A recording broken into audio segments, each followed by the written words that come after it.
आज हम लोग बात करने वाले हैं बीए पार्ट 2 हिस्ट्री ऑनर्स का चैप्टर 8। चैप्टर 8 का ये भाग 2 है।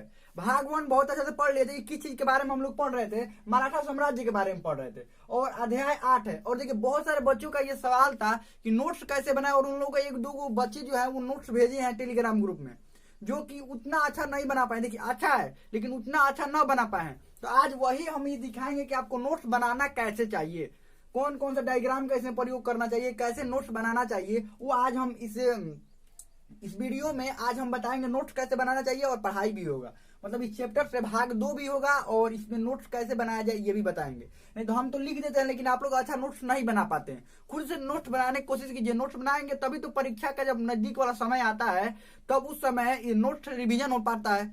तो नोट्स और आगे भी नोट्स काम में ही आता है, ध्यान रखिएगा। चलिए हम लोग भाग 2 पढ़ते हैं। और भाग 1 अभी तक आपने नहीं देखा है तो लिंक डिस्क्रिप्शन में प्लेलिस्ट का मार्क्स देख सकते हैं, प्लेलिस्ट में जाकर देख सकते हैं। तो चलिए हम लोग भाग 2 शुरू करते हैं। कहां तक पढ़ रहे थे? छत्रपति शिवाजी महाराज के बारे में पढ़ रहे थे।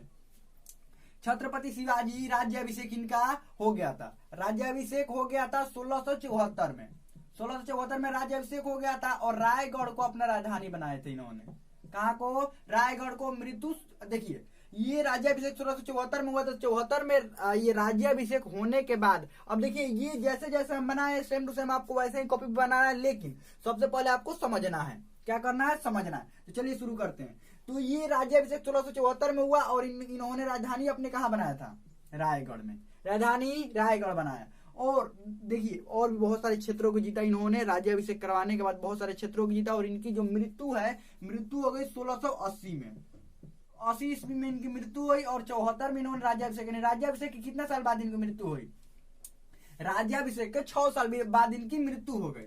लेकिन मृत्यु के बाद कौन राजा बना, कौन क्या हुआ, इनके जगह पर कौन राजा बना, लेकिन उससे पहले ये देखना चाहिए कि इनकी प्रशासनिक व्यवस्था कैसी थी, कर प्रणाली कैसा था, इनके सैनिक कैसे थे, सैन्य व्यवस्था कैसा था, ये सब देखना पड़ेगा। तब आखिर ये किला कैसे जीतते जा रहे थे, इतना जल्दी जल्दी कोई भी किला जीत लेते थे। ये संगठित सुव्यवस्थित सब होगा तब ना। और इनके पास ये धन कहाँ से आता था लड़ाई करने के लिए? किसी से भी युद्ध करना है तो सैनिक खर्च तो चाहिए ना। सैनिकों को वेतन देना पड़ेगा या सैनिकों को खाना के लिए हथियार नहीं बनवाना पड़ेगा। इसके लिए खर्च इनके पास कहाँ से आता था? तो ये चलिए इन्हीं के बारे में थोड़ा समझते हैं। सबसे पहले इनकी प्रशासनिक व्यवस्था। तो प्रशासनिक व्यवस्था लिखकर और अपने भी कॉपी पर आप ऐसे ही बनाइएगा। और हम ये नहीं कर रहे कि जिस रंग से हम लिखे हैं इसी रंग के कलर से आपको लिखना है कि हरा रंग लिखे तो हरा रंग, ऐसा नहीं। आप किसी भी 2 पेन का प्रयोग कर सकते हैं। 2 कलर का, ये एक ही कलर का पेन से आप लिख सकते हैं। लेकिन जैसे जैसे हम डायग्राम बनाए हैं वैसे वैसे आपको बनाना है। तो प्रशासनिक व्यवस्था। और प्रशासनिक व्यवस्था देखिए इनकी जो प्रशासन थी वो केंद्रीकृत थी। केंद्रीकृत का मतलब पूरा प्रमुख यही थे। राजा भले ही युद्ध लड़ते थे लेकिन पूरा प्रमुख जिम्मेवारी इन्हीं के कहने पर कोई भी कार्य होता था। बड़ा से बड़ा निर्णय लेना होता था तो कोई छोटा अधिकारी निर्णय ना ले लेता था, इनसे पूछ कर ही निर्णय लिया जाता था।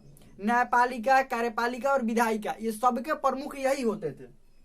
यानी केंद्रीय प्रशासन का मतलब ये हुआ कि कार्यपालिका, विधायिका और न्यायपालिका ये सब इन्हीं के जिम्मेवारी में रहेगा। यानी यही जो कहेंगे वो नियम बनेगा, कहां से कर आएगा ये सब अधिकारी बताएंगे। कर कहां से आएगा, लेकिन कर कितना बढ़ाना है, कर कितना घटाना है ये सब ये बताएंगे। और कर कैसे आएगा, कर कैसे वसूला जाएगा ये सब अधिकारियों की जिम्मेवारी होगी। और अधिकारी इनको सलाह दे सकते हैं। और सलाह देने के लिए अष्ट प्रधान मंत्रिमंडल का भी गठन किया था इन्होंने। ये मंत्रिमंडल है, ध्यान रखिएगा। 8 को इन्होंने मंत्रियों का समूह बनाया था। कितने मंत्रियों का समूह? 8 मंत्रियों का समूह, जिसको अष्ट प्रधान नाम दिया गया। अब 8 मंत्री देखिए अभी जैसे मंत्री हैं, अभी मंत्रियों के जो समूह हैं उस तरह के मंत्री नहीं होते थे। ये मंत्री ऐसे होते थे कि स्वतंत्र नहीं थे। ये सिर्फ राजा को सलाह दे सकते थे, राजा के मामलों में हस्तक्षेप करने के अधिकार इनको नहीं था। राजा जो कहेंगे वही सही है, बाकी मंत्री कोई कुछ नहीं कहेगा, सिर्फ सलाह दे सकते हैं। और जो जो जिम्मेवारी दी गई वो अपने जिम्मेवारी को निभा सकते हैं और निभाएंगे, और राजा देख रेख इस जिम्मेवारी को करेंगे। चलिए तो सबसे पहला जो मंत्री था वो पेशवा, जो कि प्रधानमंत्री था। कौन था? प्रधानमंत्री। यहाँ पर लिख लीजिएगा प्रधानमंत्री। ये पेशवा कौन था? प्रधानमंत्री को ही पेशवा बोला जाता था। सर ए नौबत ये सैन्य विभाग का प्रमुख था। सैन्य विभाग का प्रमुख सैन्य विभाग का प्रमुख, यानी कौन से सैनिकों को भर्ती करना है, सैनिकों का वेतन कितना होना चाहिए, कौन सैनिक अंदर आएंगे, मतलब कौन सैनिक सेना में लड़ेंगे, कौन सैनिक बाहर जाएंगे, कौन सैनिक पैदल वाले होंगे, कौन घोड़ा पर बैठेंगे, कौन कहां से युद्ध करने जाएंगे, रणनीति, ये सब किसकी जिम्मेवारी में रहती थी? सर ए नौबत के पद पर जो रहता था। और ये देखिए बिना राजा के सलाह के कुछ भी नहीं करेंगे, सैनिकों का वेतन बढ़ाना है घटाना है ये सब राजा के सलाह से होगा, कैसे रणनीति बनेगा ये सब राजा के सलाह से ही ये करेंगे, और किसी और के सलाह से नहीं कर सकते। आगे बढ़ते हैं। ये जो अमात्य, ये आय की देख रेख करेंगे कि आय कैसे आएगा। आय मतलब मुख्य रूप से समझ लीजिए अर्थव्यवस्था, अर्थव्यवस्था कैसे चल रहा है, कितना पैसा आया, कितना महल में खर्च हुआ, कितना राजा जो युद्ध लड़े उस युद्ध में कितना खर्च हुआ, कितना हथियार बनाने में पैसा दिया गया है, कितने सैनिकों को पैसा दिया गया, कितने घोड़ों पर खर्च किया गया, कितना खाना पर खर्च किया गया, कितने राजा के कामों पर खर्च किया गया, ये सब का हिसाब कौन रखते थे? अमात्य। ये सब का हिसाब अमात्य। और सूरनवीस ये भी मंत्री थे। ये सूरनवीस जो थे ये पत्राचार भी होते थे, और सूरनवीस की जिम्मेवारी में और भी बहुत सारे कार्य थे जो किसी और की जिम्मेवारी में नहीं थे। जब मान लीजिए कोई और कार्य इनको दिख रहा है कि ये कोई कार्य कोई कर नहीं रहा है, तो उनकी जिम्मेवारी में ये कार्य हो जाता था। दिखाई दिया इनको कि हाँ कोई नहीं कर रहा है, तो जिम्मेवारी में किनके होता? सूरनवीस। ये पत्राचार। और ये क्या क्या करते थे? किसी भी राजाओं को संदेश दूसरे और राजा को भिजवाना होता था, तो ये क्या करते थे? संदेश भिजवाते थे।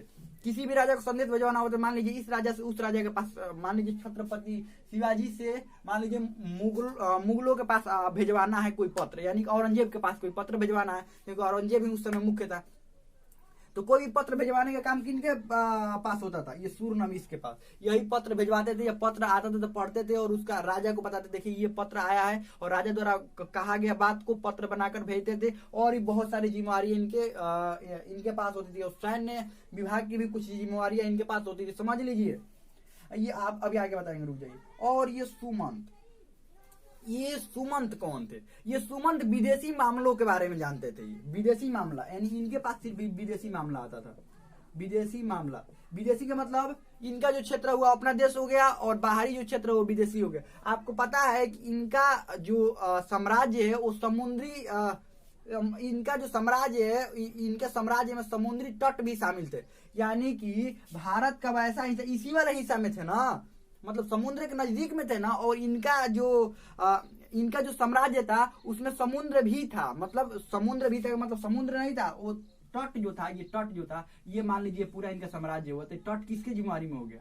इन्हीं के जिम्मेवारी में हो गया। और व्यापार जो होता था, और विदेशों से भी व्यापार होता था, तो ये विदेशी मामलों की जानकार कौन थे? सुमंत। कोई भी विदेशी लोग आए यहाँ पर और व्यापार करने के लिए कहे, या व्यापार हो रहा है, कितना व्यापार, क्या हो रहा है, क्या नहीं हो रहा है, ये सब राजा को जानकारी कौन देंगे? सुमंत देंगे। राजा को जानकारी सुमंत के पास सब कुछ रहेगा, और यही सब राजा को क्या करेंगे? जानकारी देंगे। अब देखिए वाकिस नवीस। ये वाकिस नवीस कौन थे? वाकिस नवीस आपने बड़े बड़े जो कंपनियों के, देखिए आपको उदाहरण के लिए समझा रहे, बड़े बड़े कंपनियों के जो सीईओ होते हैं, सीईओ पहचानते हैं? जानते हैं क्या होता है? मुख्य, जैसे गूगल के हो गए सुंदर पिचाई हो गए, या माइक्रोसॉफ्ट के सत्य नडेला हो गए, इनके साथ में एक इंसान वैसा रहता है जो इनको याद दिलाता रहता है कि ये आपको काम करना है। जैसे सुंदर पिचाई को दिन भर में क्या क्या शेड्यूल है, किससे मीटिंग करना है, किससे क्या करना है, एक ऐसा पर्सन होता है जो उनको याद दिला, उनके साथ ही घूमता रहता है हमेशा, और उनको याद दिलाता है कि देखिए ये आपको अगला शेड्यूल ये है, 10 बजे ये करना है, 11 बजे ये, 12 बजे ये, 13 बजे नहीं, 1 बजे ये, 2 बजे ये, 3 बजे ये आपको करना है, इनसे मीटिंग करना है, यहाँ पर जाना है, यहाँ पर इस मीटिंग में सम्मिलित होना है, यहाँ ऑफिस में इतने से इतने बजे काम करना है। ये सब एक इंसान उनके साथ होता है, जो बड़े लोग होते हैं उनके साथ एक ऐसा उनको नौकरी पर रखते हैं जो उनको याद दिलाता रहता है कि ये काम आपको करना है। ठीक वैसे ही वाकिस नवीस थे। ये छत्रपति शिवाजी के दिन भर का शेड्यूल क्या होगा, यानी दिन भर कहाँ कहाँ जाएंगे, क्या करेंगे, किससे युद्ध लड़ना है, किससे मीटिंग करना है, कहाँ पर फैसला करना है, क्या करना है, ये सब का शेड्यूल किसके पास रहता था? वाकिस नवीस के पास। ध्यान रखिए। चलिए आगे बढ़ते हैं। पंडित राव। अब पंडित राव ये धार्मिक मामला इनके पास निपटता था। कैसा है? धार्मिक मामला। और न्यायाधीश, ये तो न्याय करने वाला, आपको पता ही है न्याय। देखिए पंडित राव और न्यायाधीश को छोड़कर बाकी सबके पास सैन्य जिम्मेवारियां थी, यानी कि सबके प्रधानमंत्री, इसके पास अमात्य के पास, अमात्य भी तो आय का देख रेख करते थे, सैन्य जिम्मेवारी को निभाएंगे ना, सैनिकों का कितना आय आया गया, ये सब संबंधित सभी है। देखिए वाकिस नवीस, अब किसके पास पत्र भेजना है, सैनिक बताएंगे, सैनिकों द्वारा ही पत्र भिजवाया जाएगा। ये सुमंत विदेशी मामलों के विदेशी मामलों के जो मंत्री थे वो थे। अब देखिए कि विदेश में कौन आया, कहाँ गया, कहाँ से व्यापार होगा, क्या होगा, मतलब इन दोनों को छोड़कर बाकी सबकी जो जिम्मेवारी थी वो सैनिकों से ही कार्य संबंधित थी, ध्यान रखिएगा। अब इनकी प्रांतीय व्यवस्था थोड़ा देख लेते हैं, प्रांतीय व्यवस्था कैसी थी। प्रांतीय व्यवस्था थी, देखिए ये प्रांतीय व्यवस्था 4 भागों में बांटा गया था। कैसे 4 भागों में, पहला था सूरत से पुणे, सूरत से पुणे। उसके बाद था ये कोंकण था, कोंकण वाला इलाका और समुद्री तट वाला इलाका। समुद्री तट वाला इलाका दक्षिणी भाग में आता था, उत्तरी भाग में सूरत से पुणे था। और ये देखिए दक्षिण पूर्वी भाग में जो आता था वो ऐसे ही से आते थे जो इन दोनों के बीच में पड़ रहे हो। इन दोनों के बीच में पड़ने वाले जो हिस्से होते थे वो दक्षिणी पूर्व में आते थे। जैसे ये उत्तरी और दक्षिणी ये हो गया। और दक्षिणी पूर्व में दक्षिण के बाद वाला जो हिस्सा, साइड वाला जो हिस्सा होता था, इसी के हिस्से कोंकण, ये सूरत वाला जो हिस्सा होता था इसके दक्षिणी साइड में, ये दोनों को मिलाकर बीच में जो हिस्सा साइड में निकलता था वही दक्षिणी पूर्वी वाला हिस्सा होता था। और इसके अलावा और भी कई क्षेत्र दक्षिणी पूर्वी में मिले हुए थे, ध्यान रखिएगा। तो चलिए अब आगे बात कर लेते हैं प्रांतीय प्रशासन। प्रांतीय व्यवस्था कैसी थी, प्रांत कितने प्रांतों में बांटा गया था, 1, 2 और 3 प्रांतों में इन्होंने अपना बांटा था साम्राज्य को। आगे बढ़ते हैं, प्रांत का प्रशासनिक इकाई, प्रांत के प्रशासनिक इकाई कैसा होता था। देखिए इस तरह का डायग्राम तो बना रहा है, साथ में ऐसा भी डायग्राम होना चाहिए, ये ऊपर नीचे वाला। देखिए ये प्रांत कैसे बांटा हुआ था, महाल, यानी महाल जो होता था वो राज्य को कहा जाता था, परगना प्रांत को कहा जाता था, मौज ये तरफ, जिला को तरफ कहा जाता था, और मौजा यानी गांवों का समूह बनाया जाता था। यानी राज्य, उसके बाद प्रांत, उसके बाद जिला, उसके बाद मौजा यानी कि गांवों का समूह। अब सैन्य व्यवस्था इनका कैसा था, पैदल सैनिक थे, पैदल के बाद में अश्व से सैनिक थे, अश्व यानी घोड़ों से भी सैनिक रहते थे, और नौसेना भी थी, क्योंकि इनके समुद्री इनका जो बॉर्डर था, यानी कि इनका जो सीमा था वो समुद्र से भी टच करता था, इसीलिए नौसेना भी इन्होंने क्या किया था, रखा था। और अश्व सैनिक जो थे वो भी अश्व पर, अधिकतर घोड़े पर रहते थे, पैदल कम ही रहते थे, मतलब पैदल रहते थे, लेकिन अधिकतर जो थे वीर जो सैनिक थे वो कहाँ पर रहते थे, घोड़ों पर ही रहते थे। भू राजस्व व्यवस्था, भू राजस्व व्यवस्था बहुत अच्छा था। ये रैयतवाड़ी पर इनकी भू राजस्व व्यवस्था, ये रैयतवाड़ी पर ये चलता था। ये पहले 30% इन्होंने कर प्रणाली लगाया था, फिर 40% कर दिया। कितना परसेंट, 40%। बस इनकी भू राजस्व व्यवस्था इतनी ही है। और भू राजस्व व्यवस्था इसी के कारण, मेन भू राजस्व व्यवस्था के कारण ही इनका इतना बड़ा साम्राज्य हो पाया। क्योंकि जब देखिए जब आपको टैक्स नहीं मिलेगा तब कैसे साम्राज्य को बढ़ा सकते हैं, सैनिकों का खर्च कैसे चलाएंगे, उनका खाना, उनका हथियार कैसे बनाएंगे, सब क्या करेंगे, कैसे करेंगे जब तक आपको टैक्स नहीं मिलेगा। तो ये भी बहुत ही इनका बेहतरीन था। और ऐसे ही आप लोग नोट्स बना लीजिए, हमें लगता है कि ये सब बहुत अच्छा से आपको समझ में आ गया होगा। इसमें आपको कोई भी डाउट हो, कोई भी क्वेश्चन हो, आप कमेंट में पूछ सकते हो, हमें लगता है समझ में आ गया होगा।